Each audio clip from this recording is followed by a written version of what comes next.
आपको अंतर बताते हैं। धर्मम रक्षति रक्षता धारयति इति धर्म, जिससे हमारी रक्षा होती है वो हमारे लिए धर्म है। जो हमारी रक्षा करता है वो हमारे लिए धर्म है। शरीर हमारी रक्षा करता है ये हमारे लिए धर्म है। प्रकृति शरीर की रक्षा करती है तो प्रकृति की भी रक्षा करना हमारा धर्म है। पर जो अध्यात्म है वो इससे अलग है। वो ऐसा है कि जैसे भारत देश ये अध्यात्म के समान है और भारत देश की जो स्टेट जो राज्य हैं वो धर्म के समान है।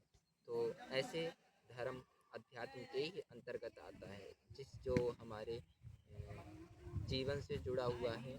जीवन की रक्षा करना ही हमारा परम धर्म है। तो उसको धर्म के लक्षणों से जोड़ा गया है और मंत्रों के माध्यम से बताया गया है। पर जो अध्यात्म है वो इस जगत की सूक्ष्मता को बोलते हैं, जैसे प्रकृति, आत्मा और परमात्मा, जिसको त्रेतवाद भी कहते हैं। आर्य समाज में वैदिक ग्रंथों को जब आप पढ़ेंगे, शास्त्रों को पढ़ेंगे, तब आपको त्रेतवाद समझ में आएगा कि इस पूरे जगत को जो बना रहे हैं और इस जगत को जो चला रहे हैं और इस जगत का जो निर्वाह, इस सृष्टि का जो प्रलय करते हैं उनको हम ईश्वर कहते हैं।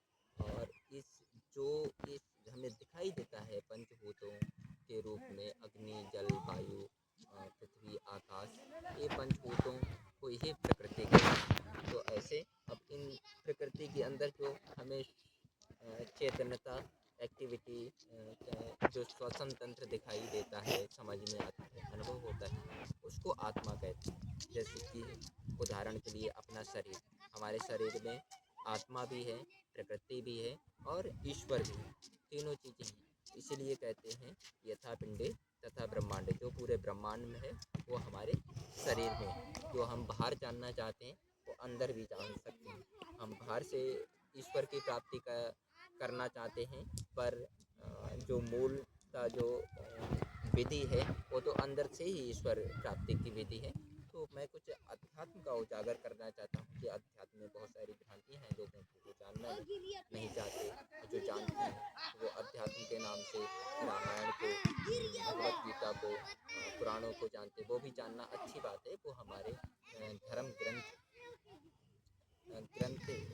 नहीं है, पर ऐतिहासिक ग्रंथ हैं जिनमें हमारे धर्म की, हमारी रक्षा की, हमें जीवन कैसे जीना है, जीवन में उन्नति कैसे करना है, ये सारी बातें तो हैं। पर उसमें आत्मा, परमात्मा, प्रकृति क्या है, इस संसार क्या है, हमारा जीवन क्या है, हमें जीवन किस लिए मिला है, किसने हमें जीवन दिया है, किस उद्देश्य से दिया है, ये सारी बातें आप नहीं पढ़ोगे।